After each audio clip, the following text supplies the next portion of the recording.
Bonjour à toutes, à tous, ceux que j'ai pas eu l'occasion de saluer en tout cas.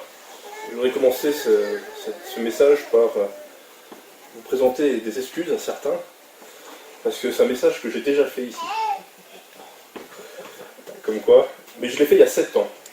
Alors s'il y a 7 ans, il y a quelqu'un qui se rappelle encore, toutes mes excuses, mais j'en serais très honoré. Voilà. Je ne suis pas sûr que ce soit le cas, pour être honnête. Ouais, je voudrais vous parler de la foi. Alors la foi, parler de la foi dans l'église, c'est peut-être comme, je sais pas, parler du foot dans un bar, c'est assez classique. Mais malgré tout, la foi chrétienne a, moi je dirais ça comme ça, 2 versants. Où c'est comme une médaille qui a 2 côtés. Il y a ce que j'appelle la foi avec un grand F, un F majuscule, et la foi avec un petit f, un F minuscule. Alors qu'est-ce que je veux dire par là? La foi avec un grand F, c'est la foi chrétienne que j'appelle tout ou rien. C'est où on croit au message de l'évangile, ou on n'y croit pas. Donc derrière ce mot-là, il y a l'aspect croyance. Donc je crois que Jésus est venu sur terre, que Dieu existe, déjà on va commencer par le début, que Jésus est venu sur terre, et que par son sacrifice, c'est ce que nous venons de nous remémorer avec la Sainte Seine, je suis délivré de mes fautes et de mes péchés, et j'ai le salut. Ou j'y crois, ou j'y crois pas. Tout ou rien. Et l'autre versant de la foi avec un petit f, c'est la foi quantifiable, la foi qui se mesure. Et là, on va plutôt parler de confiance. Vous savez, dans le mot foi, il y a croyance et confiance. Et dans la foi avec un petit f, et c'est pas parce qu'il y a un petit f qu'elle n'est pas importante, hein, il y a cet aspect de on en a plus ou moins. Et d'ailleurs, Jésus, on verra dans certains passages, encourage à avoir plus de foi. Alors, quand il dit ayez plus de foi, il ne va pas parler de la foi avec un grand F en disant il faut que vous croyez plus. Non, on y croit, on pense c'est tout. Mais il va encourager à avoir plus confiance en Dieu. Et c'est de cette foi-là que je voudrais vous parler aujourd'hui. On ne va pas parler de la grande foi, il y aurait des choses à en dire évidemment, mais aujourd'hui je vais me concentrer sur cette foi avec un petit f. Nous en avons une première définition dans l'Épître aux Hébreux, au chapitre 11, verset 1, qu'on peut lire. Alors, la foi est une ferme assurance des choses qu'on espère, une démonstration de celles qu'on ne voit pas. Alors on a plusieurs traductions. J'ai une autre traduction qui nous dit c'est une façon de posséder ce qu'on espère. Paradoxal. Je possède quelque chose que j'espère. Pourtant, dans le mot espérance, il y a la non-possession actuelle. Un moyen d'être sûr des réalités qu'on ne voit pas. Comment être sûr de quelque chose qui n'est pas? Et la foi, justement, cette foi confiance, cette foi petit f, est quelque chose qui n'est pas naturel. C'est quelque chose qui n'est pas naturel chez nous. C'est quelque chose qui est difficile à comprendre, qui est un paradoxe en soi, et que nous allons essayer d'éclaircir ce matin. Les questions qu'on peut se poser, c'est comment avoir plus de foi, comment en avoir déjà un petit peu, comment en avoir plus, et comment elle marche cette foi. Qu'est-ce qu'elle fait concrètement dans notre vie au quotidien. Et on va voir que c'est presque une loi scientifique, naturelle, vous savez, Dieu a régi le monde avec des lois, la loi de la physique, si je lâche quelque chose, vous savez tous ce qui va tomber, c'est une loi, parce que vous l'avez apprise, vous l'avez expérimentée. Et la foi, c'est quelque chose qui marche pareil. C'est pas du tout quelque chose qui est soumise à des aléas, voire même, on va dire, à une volonté systématique de Dieu qui va dire oui ou non. Non, Dieu a donné des choses, des lois, pour que nous vivions avec. Il nous a donné un jour initialement. Sa volonté était de nous laisser avec. Et la loi marche comme ça, marche comme une loi scientifique. Pardon, la foi marche comme une loi scientifique. Avant d'en parler plus, je vous propose de lire un passage dans l'Évangile selon Matthieu, au chapitre 17, versets 19 à 20. Passage connu, disant un peu le contexte. Jésus redescend avec ses 3 disciples qui étaient dans son cercle proche de la montagne où il a été transfiguré. Et déjà, des gens l'attendent. Déjà, il y a un attroupement de personnes qui viennent. Vous savez, Jésus, les gens ne le laissaient pas tranquille. Ils le suivaient partout. Pour qu'ils ont compris que Jésus guérissait. Ils ont compris que Jésus apportait des paroles de paix, d'amour. Et partout où il allait, on l'attendait. Et là, pendant qu'il s'était un petit peu isolé, les autres disciples étaient restés en bas. Un homme était venu, parce que son fils était possédé par un démon. Et les disciples n'étaient pas arrivés à chasser ce démon. Alors que Jésus leur avait donné le pouvoir de le faire. Et Jésus a eu cette parole, « Combien de temps vous supporterai-je encore ?» Dur. Et on arrive, ils reprennent le chemin. Alors Jésus chasse le démon, on reprend le chemin, et la parole nous dit. Alors les disciples s'approchèrent de Jésus et lui dirent en privé, « Pourquoi n'avons-nous pas pu chasser ce démon ?» « C'est à cause de votre petite foi, leur dit Jésus. En vérité, je vous dis, si vous avez de la foi comme un grain de moutarde, vous direz à cette montagne, transporte-toi d'ici là, et elle se transportera. Rien ne vous sera impossible. » Notre traduction nous dit, vous commanderiez à cette montagne d'aller dans la mer, et elle le ferait. Quel bien mauvais élève, ces disciples, même pas capables d'envoyer une petite montagne dans la mer. Heureusement, nous, chrétiens modernes, qui avons compris tous les aspects de la foi, nous y exerçons chaque jour. Et à l'école du dimanche, ce matin, les enfants vont commencer à envoyer des petites collines dans le lac de Devecé pour s'entraîner.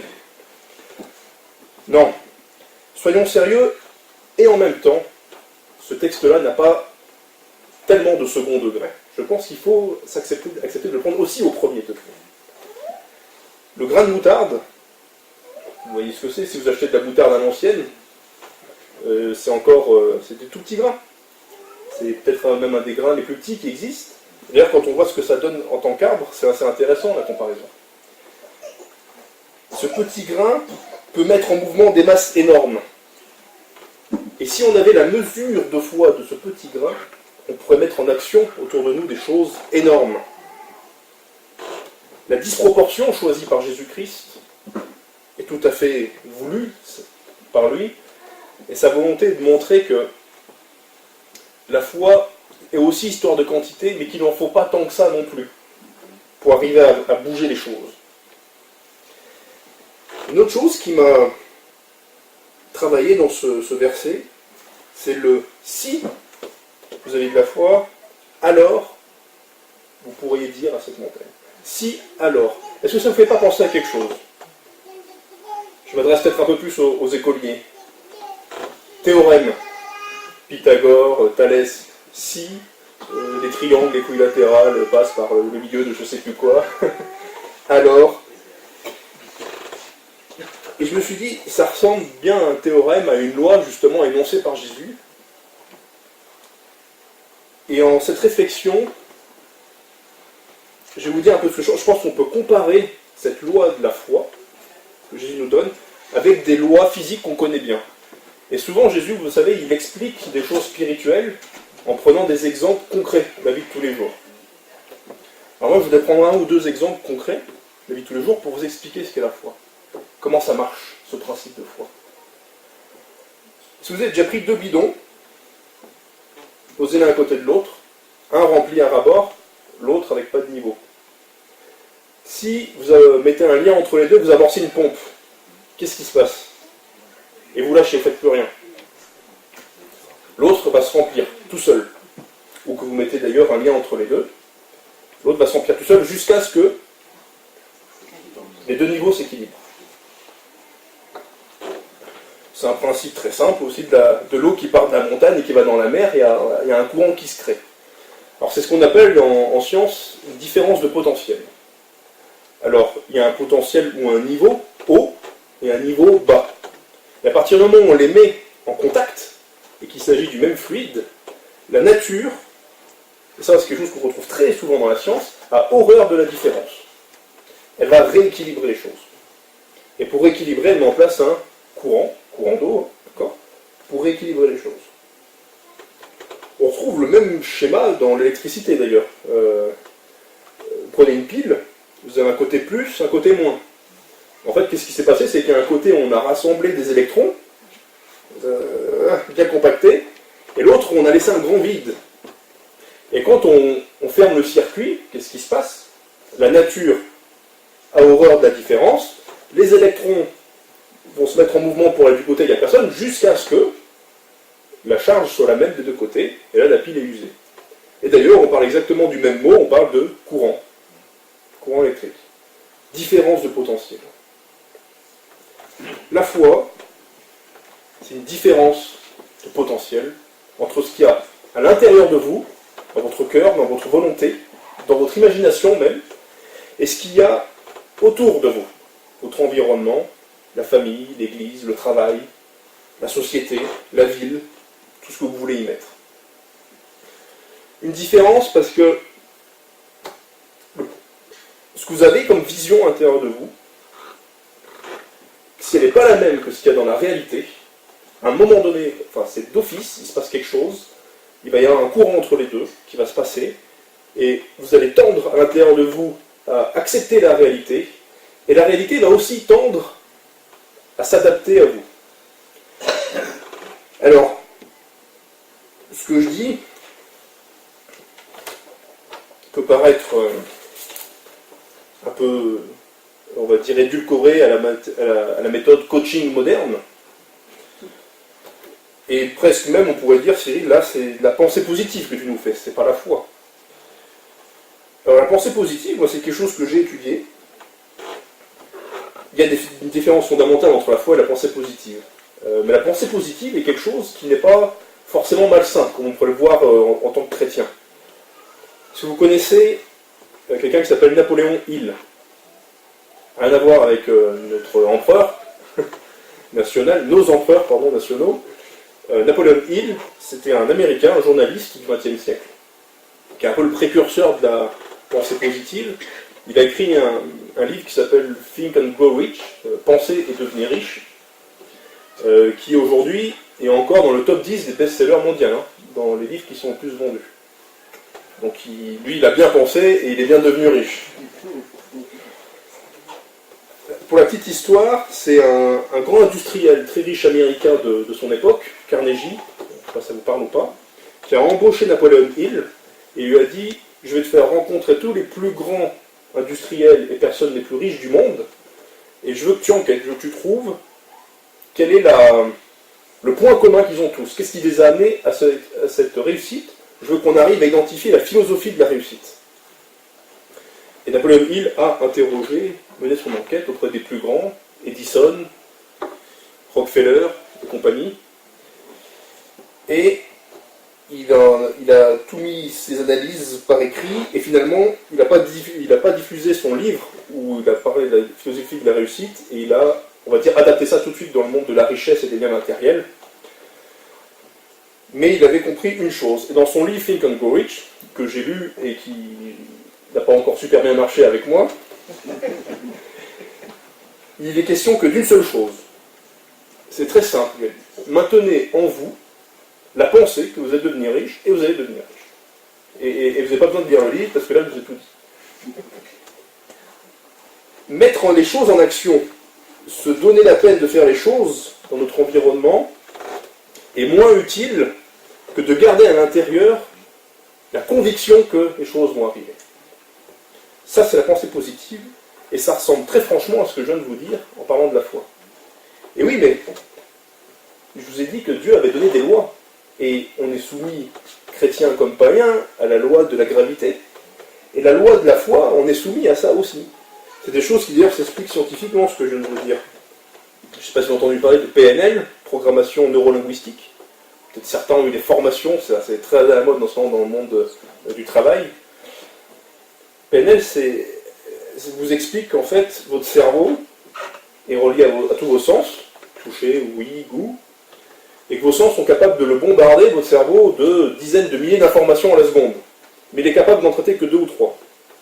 Et chez les femmes, peut-être 4.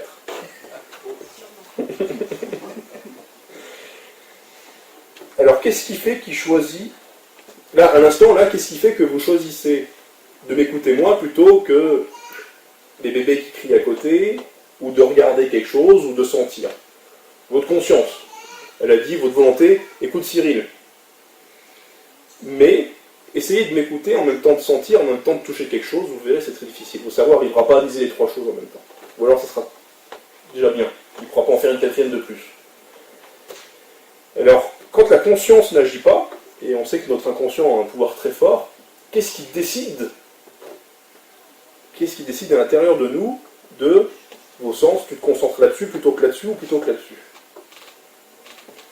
Et bien, ce sont justement nos convictions, nos désirs, un peu la somme de tout ce qui fait notre être intérieur, ce que dans la Bible on appelle le cœur. Et le cerveau suit aveuglement ce qu'il y a. Donc quelqu'un qui a une pensée positive, qui a la conviction que tout va bien arriver, quand il a un problème, qu'il y a forcément une solution, son cerveau est aiguisé à chercher des solutions. C'est aussi simple que ça. Quelqu'un qui est persuadé que de toute façon, quoi qu'il fasse, sa vie est pourrie et qu'il ne va pas s'en sortir, son cerveau est aiguisé à chercher les choses qui vont lui permettre de renforcer sa croyance que sa vie est pourrie. Le cerveau, tel qu'on est fait, cherche à aller plus loin dans ce que l'on est déjà. La pensée positive, ce qu'on a à l'intérieur de nous, c'est quelque chose qui existe vraiment parce que c'est une loi de Dieu. Mais, il y a une différence fondamentale entre la foi et ça. La foi est une extension de ce que je viens de vous dire, parce qu'en fait, ce que je viens de vous dire, c'est déjà Dieu qui l'a créé, et on fonctionne comme ça en tant qu'être humain. C'est une extension parce que le but recherché et l'énergie mise en mouvement n'est pas la même que celle que pourrait mettre quelqu'un qui veut devenir riche et qui va utiliser cette méthode donnée par M. Hill. Le but poursuivi, déjà, en tant que chrétien, quand on parle de la foi chrétienne, on ne peut pas poursuivre des vils buts tels que la richesse ou le bien matériel. Et on a un but à poursuivre, c'est vouloir faire la volonté de Dieu. Travailler à l'avancement de son royaume, ici-bas. Travailler à notre propre sanctification et salut. Ça, ce sont les buts poursuivis par quelqu'un qui est chrétien et par la foi chrétienne. Et deuxièmement, l'énergie mise en place n'est pas la même parce que quelqu'un qui, même en ayant une énergie positive, une pensée positive et qui va être axé à réussir grâce à ça, n'est quand même que limité, on va dire, encore par ce qu'il est, c'est-à-dire un être humain. Il le mettra en mouvement, peut-être qu'il arrivera à changer les choses autour de lui, et moi je pense que c'est des choses qui marchent, cette histoire-là. Mais si un jour il se balade et qu'une comète lui tombe dessus, et ben, toute sa pensée positive n'aura servi à rien. Il y a des choses qui nous dépassent, quoi qu'on en dise, et que dont une seule personne est maître, c'est Dieu. Et la foi, si elle marche pareil qu'un peu la pensée positive, c'est-à-dire qu'il faut qu'on possède à l'intérieur de nous les choses qu'on espère. Donc il faut entretenir en nous le niveau fort de ce que l'on veut qui arrive autour de nous. Si on le fait pour des buts poursuivis qui sont des buts chrétiens, et si on s'attend à ce que Dieu nous aide, alors le courant qui est mis en place n'est pas un courant humain, mais c'est un courant divin. Et là, il se passe des choses incroyables. Et là, des grandes masses, telles que des montagnes qui vont tomber dans la mer, peuvent se mettre en place. Et je vous encourage à bien réfléchir à ça, et à bien comprendre comment marche la foi. La foi, c'est pas que la pensée positive, c'est bien plus. Parce qu'on poursuit des buts qui ne sont pas des buts humains, et parce qu'on utilise une énergie qui n'est pas une énergie humaine, mais une énergie divine, et des buts divins. Voilà ce qui va finir de nous opposer avec cette loi qui pourtant est la même pour tous. Alors une fois qu'on s'est dit ça, comment faire? On a compris qu'il fallait avoir la foi, mais c'est pas facile d'avoir la foi. C'est pas facile d'entretenir une vision à l'intérieur de nous qui est différente de celle du monde. La pression sociale, tout va toujours mal, et puis il arrive toujours quelque chose qui nous ramène, même si des fois on a un peu d'espoir, il y a toujours quelque chose qui autour de nous va nous ramener à avoir le moral en baisse. Comment garder cette conviction forte, ce niveau élevé de potentiel à l'intérieur de nous? Plusieurs choses. En fait, il faut ou relever le potentiel bas de notre environnement, ou maintenir plus haut le potentiel qu'on a à l'intérieur. Alors, relever le potentiel de notre environnement, c'est très simple. Il y a des choses dans notre environnement qui nous amènent systématiquement vers le bas. Des relations, alors, autres que relations d'aide, où on aide des gens, mais des relations amicales qui nous nous tire vers le bas, ça il faut éviter, il faut couper. Notre environnement, ce qu'on entend, d'ailleurs vous connaissez ce passage, c'est dans Romains, la foi vient des choses qu'on entend.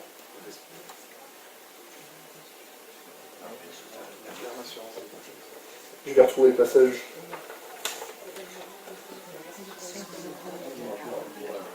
Romains, oui, chapitre 10, verset 17. Voilà. La foi naît du message que l'on entend. Donc, ce qu'on entend autour de nous va agir sur notre foi. Ainsi, la foi vient de ce qu'on entend, et ce qu'on entend vient de la parole de Christ. Voilà. Donc, est-ce qu'on entend la parole de Christ?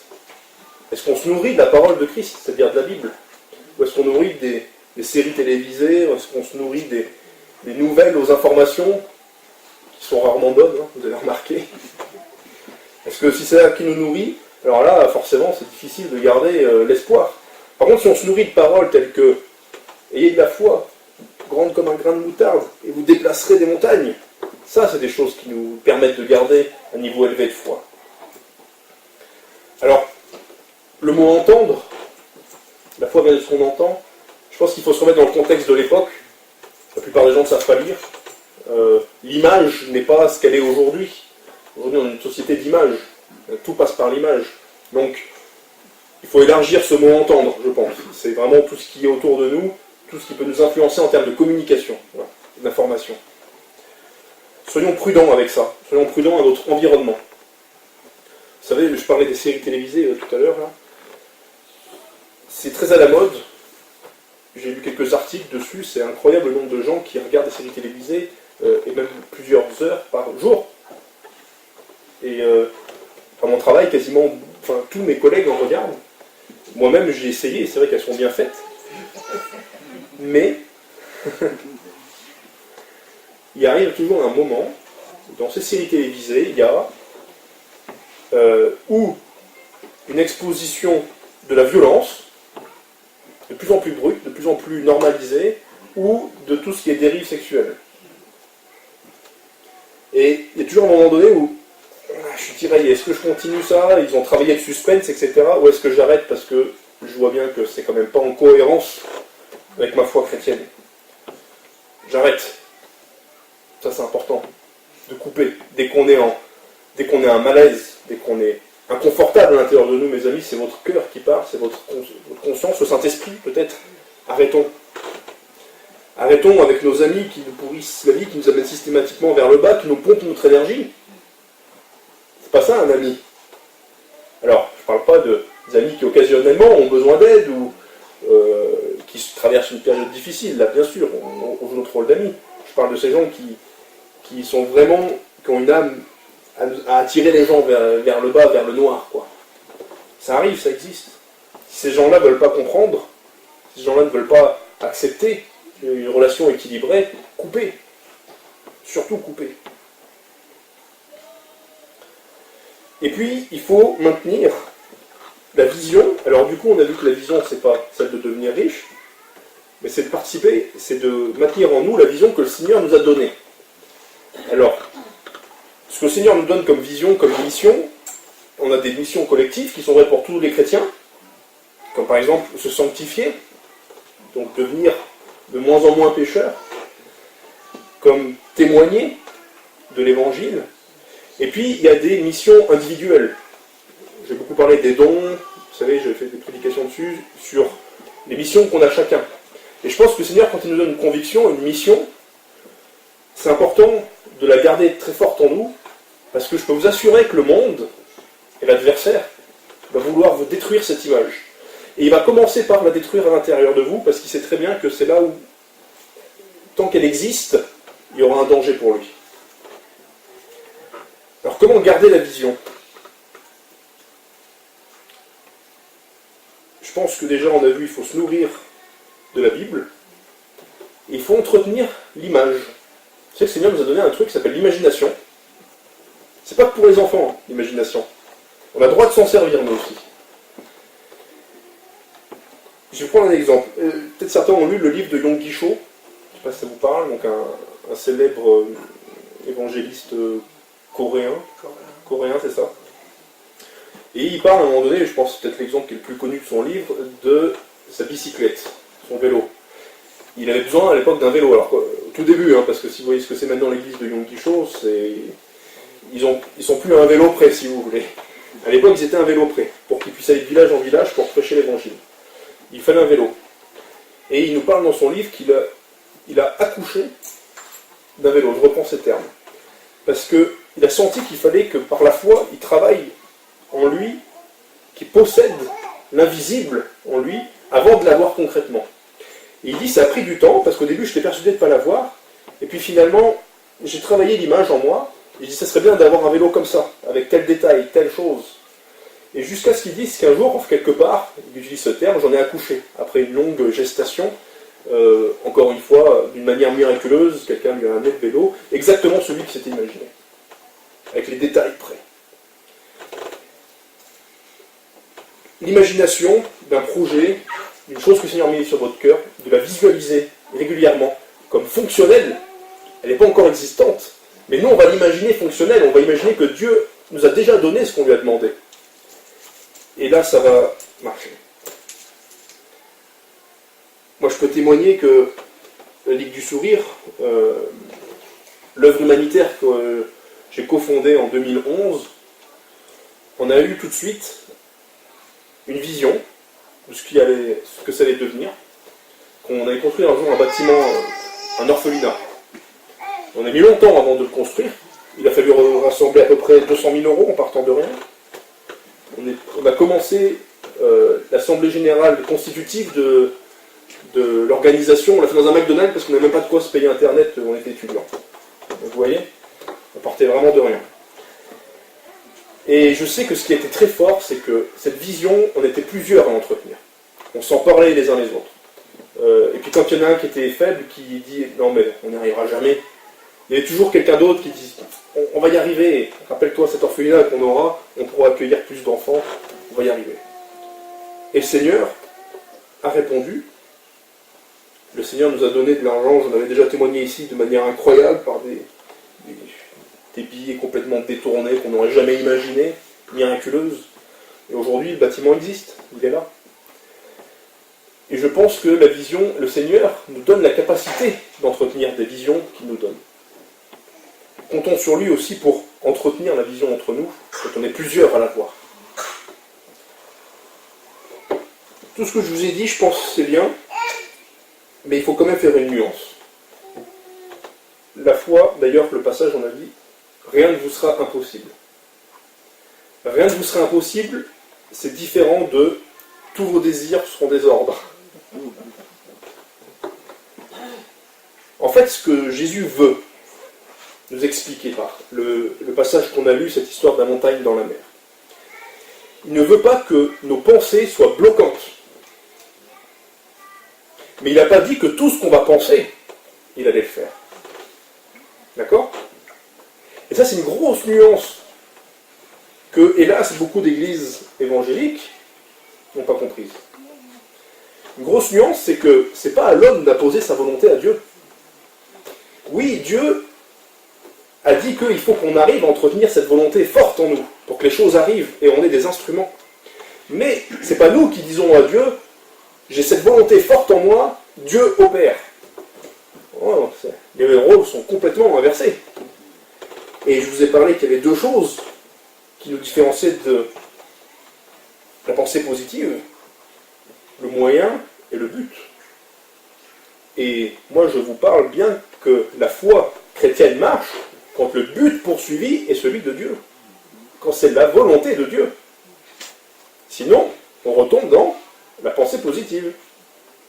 Ce que beaucoup d'églises, qui d'ailleurs dont les pasteurs parlent beaucoup comme des coachs, travaillent, mettent en avant, mais il manque une partie fondamentale à ce qu'est la foi chrétienne. Et je pense que ce sont des très bons enseignants de ce qu'est la foi positive, de la pensée positive, sont des très bons expliquants, enseignants, docteurs, de comment marche la loi de la foi, de la pensée positive, des différences de potentiel, mais ce ne sont pas des pasteurs qui enseignent des bonnes choses, car ils orientent les gens vers des buts tout à fait humains, comme devenir riche. y a des livres chrétiens qui vous enseignent comment devenir riche. Hein. Et ils se vendent très bien. Donc, attention, rien n'est impossible, certes, mais tout n'est pas souhaitable. Vous connaissez Georges Muller? J'en parle souvent quand je suis ici, donc vous commencez à le connaître. Muller, donc l'apôtre de la foi, il a toute sa place en tant qu'exemple dans ce message. Muller, lui qui,